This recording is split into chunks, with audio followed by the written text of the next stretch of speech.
I'm going to turn the microphone over right now to Larry Rosenstock, who is co-founder and CEO of iTech High.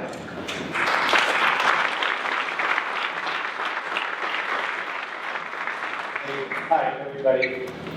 It's great to have you all here. We do love having guests. I want to tell you a little bit about myself and a little bit about the organization so you have an idea of what you are in for. I had a very checkered past where I made a documentary film. I made several for PBS. I made one about a prison, which made me, for some reason, want to go to law school to study law of institutionalized persons, in particular juveniles. I worked as a carpenter. I was a single unmarried dad. While I was in law schools, I didn't attend classes. I worked as a carpenter. And then, rather than go into law, I got a job teaching at Harvard's psychiatric hospital for patients there. And I taught carpentry. That's what I did. I did that for a couple of years. And then I taught in the Boston public schools. At the height of desegregation, I taught carpentry. And that was like Mississippi was. It was very, we saw people throwing bricks at babies and buses. And then I went over to the Cambridge public schools where I taught carpentry for many more years. You'll see that some of us here really still like carpentry. Okay? And then while I was doing that, I got this opportunity to work on the Perkins Act. If you know the Perkins Act, you should all know the Perkins Act because it basically funds all of you. And it first came from 1917 when it was called the Smith-Hughes Act. It was the second piece of federal legislation. The first was the Moral Act, not moral as in having good morals. The Moral Act was in 1880, and that was to create schools of agriculture that would teach teachers how to teach agriculture because they were trying to develop that part of the country's capacity. So in 1917, what happened? Why did they do Perkins? It's just like today, in fact, where we have kids here who are here legally and who are Latino and are frequently talking to their teachers in elementary and middle school about the fact that they're going to have to leave the country if Trump wins, which is criminal that they feel that way, and it's happening really a lot. What happens episodically happened in 1917, World War I, and then many other times, and right now, is when the country gets scared, it gets anti-immigrant. And everybody in this country, my mother was an Italian war bride, my grandmother, my father's side came from Eastern Europe, everyone came from someplace else. Okay, I do digress. So Perkins was created, and they wanted someone to work on the reauthorization at the Harvard Center for Law and Education. And so I worked there with Paul Weckstein, and we put in this language. You probably don't know it. It's still in there. I apologize for it. It's called the All Aspects of the Industry Law. And it says, students, we wanted to get away from narrow skill training for specific occupations because only 21% of kids who major in a certain technical area at high school ever enter a related field for even a single day, which does not mean it was of no use for kids to do carpentry, but it just meant that it did not have predictive validity about what they were going to be doing later. So the sentence that we put in was, students should gain strong experience in and understanding of all aspects of an industry, including finance, planning, management, underlying principles of technology, labor issues, community issues, health and safety issues, and environmental issues as they pertain to that industry. Why was that? Because the average American, according to the Bureau of Labor Statistics, has 8 to 12 jobs in a lifetime. They work in several places, and those would be skills that would carry them to the many different places that they would work rather than the narrow skill training of carpentry, which I still love to this day, okay? So while I was there and had left the high school, which is right across Harvard Yard, I met somebody who had worked in the same building with me for 7 years. He worked on a different floor than I did. You're about to be meeting Rob Reardon very soon, and who I've had, one of the best gifts in my life is that I've had decades of working with this person from whom I continue to learn much. And we have traveled the country looking at schools. And one of the times that we did that was a big grant that we got from the federal government called the New American High School, or the New Urban High School. It had actually multiple names, but we went around the country looking at schools, and the idea was to, it was sort of, I have a way that I describe what happened. There was a movie at that time that was made on a shoestring by a new filmmaker in San Francisco called Chan is Missing. It was about his Uncle Chan. It's a Friday night. He lives Uncle Chan. Uncle Chan doesn't speak English in San Francisco, like many people who've lived there for decades, which is fine. And Uncle Chan doesn't come home, and he's looking for him. And on Saturday, you go with the son to 5 or 6 places. People say, oh, he might be there. He might be. Oh, someone else says, no, he does that. Someone else says, oh, no, this is what his interest in. And the beauty of the film is that it ended without resolution of finding out whether he found Chan or not. But you saw this multifaceted view of an elderly Chinese-American gentleman in San Francisco. And I use the language that the New American High School is missing because we never really found it. We just found pieces of it. And you are coming to a place that has some of those pieces, and none of us have all of those pieces. So we leak oil every day, make no mistake about it. So I'll talk about how we got here, specifically. So in the course of doing that, we're really here because of somebody else who's here. And we went to one classroom, and he's sitting in the back right now. We went to one classroom on that whole trip. And we wanted to look at internships because the next law that I also worked on some at Harvard was the School to Work Opportunities Act, which was 1992, which is the whole idea of having internships, because internships have really interesting predictive value, mostly in that it increases students' college entering and completion rates. That's what's so curious, because they're working with adults in an environment. And so we went to a certain school in a very low income area in this community where Ted Williams went to school, whose mother was Mexican, I did not know.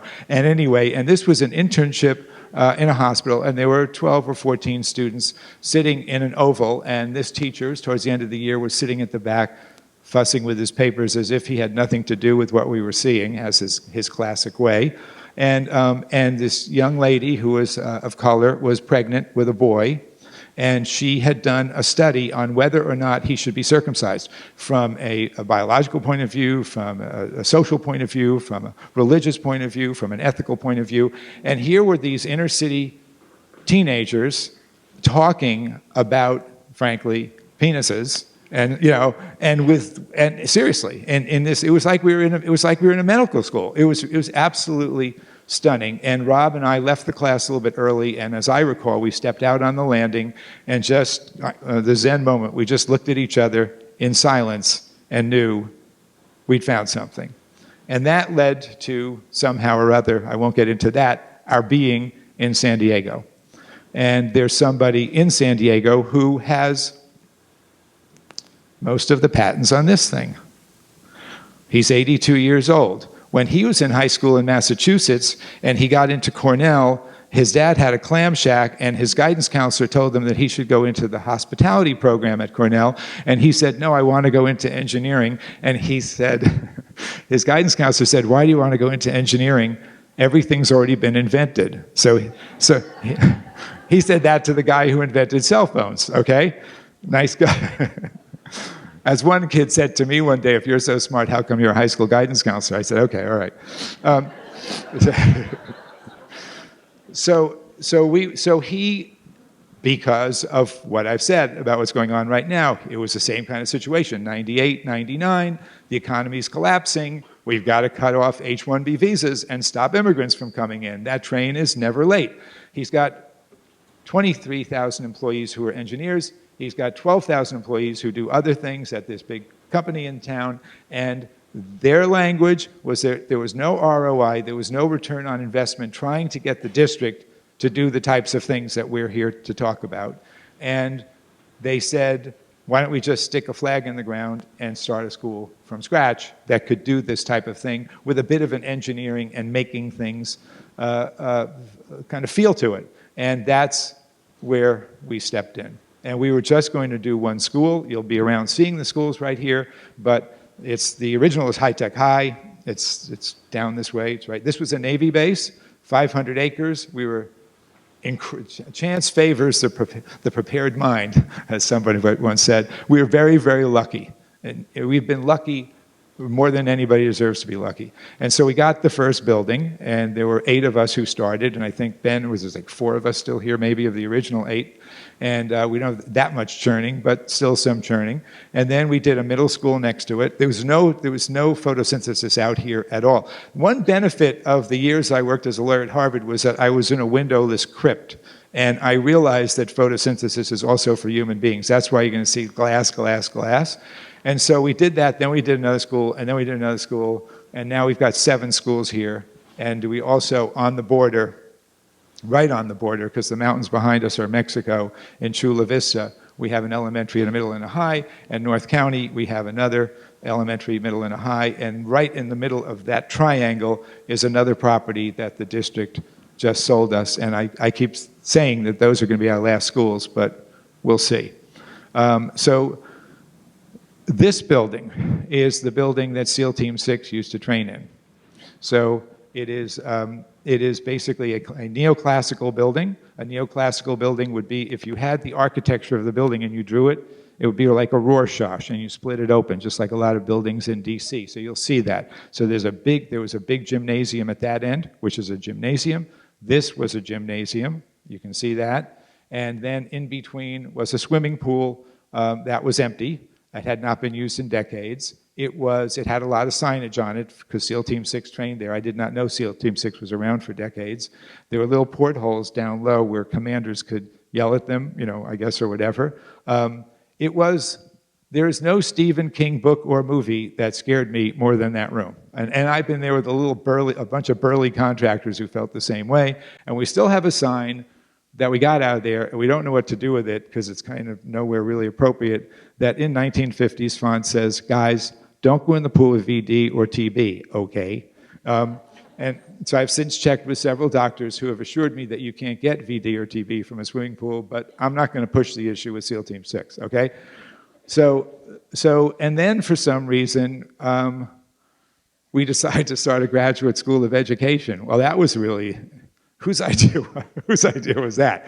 Okay, and I'm really glad we did. But it was a long 8-year struggle to convince people that having a graduate school of education that was embedded in K-12 schools was not only a good idea, that it was actually okay.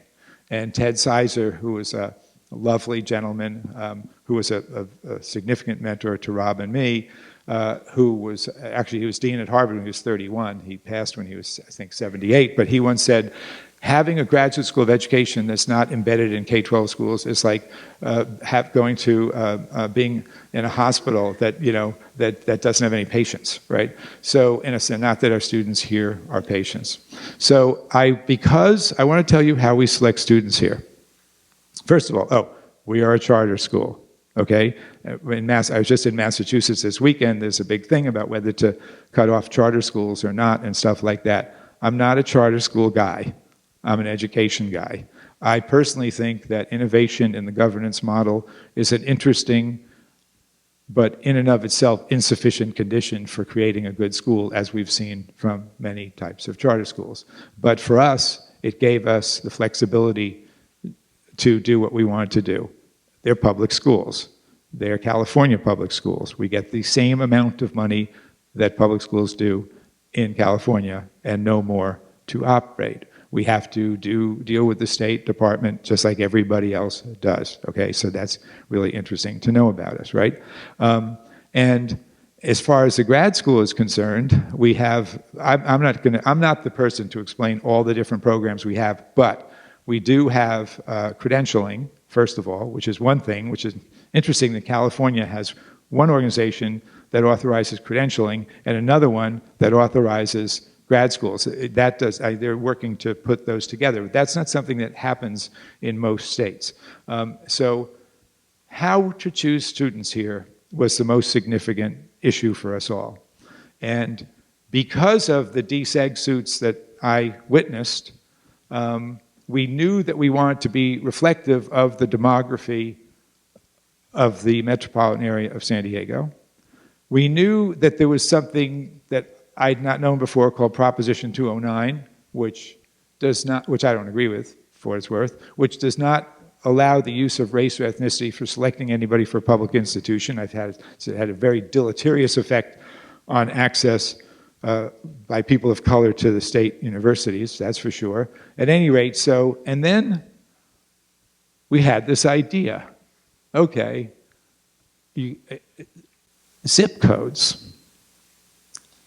Zip codes predict socioeconomic status and ethnicity extraordinarily well. So we're not using race, we're using a 5-digit number, and it's going to get us the same result because of housing segregation. So we have a very sophisticated way that we do it. It's very, very regulated. We have about 6,000 to 7,000 applicants every year. And what we do is the computer picks whatever percent of kids reside in every zip code area. And so all the kids that you're seeing here, that's how they got here. A sibling will get in over a non-sibling in an underrepresented zip code. A sibling would not get in over a non-sibling from a fully represented zip code. I could go on and on about how fine-grained it is, okay? So, and then we decided, which some people could quibble with in today's world, that we were going to focus on 4-year college completion rates. People will tell you about ours are very high for the population we have. And also, their STEM focus, because of our original funder rates, which are pretty much operating about double the national average, okay? And I think that it's because kids are making and doing and building and shaping things just like you do with a lot of them, that they're saying, this could be me. And Rob has often said, and you know, that's really what we want them to feel like, that this is you. This is you. This is who you can be. We have a motto. How many minutes? Am I done? 2 more? We have a motto, work hard and have fun. So I want you to have fun while you're here. I think that all learning should be thoroughly enjoyable. Sometimes it's not fun, but it is a lot of the time. I don't know, is there time for a question or two, or should I not do that? I'll pass on it but look, it's great to have you here. I really mean that. We love doing this because we're trying to educate the kids here to the best of our ability and help everybody and ourselves change the world. Thanks, everybody. Welcome.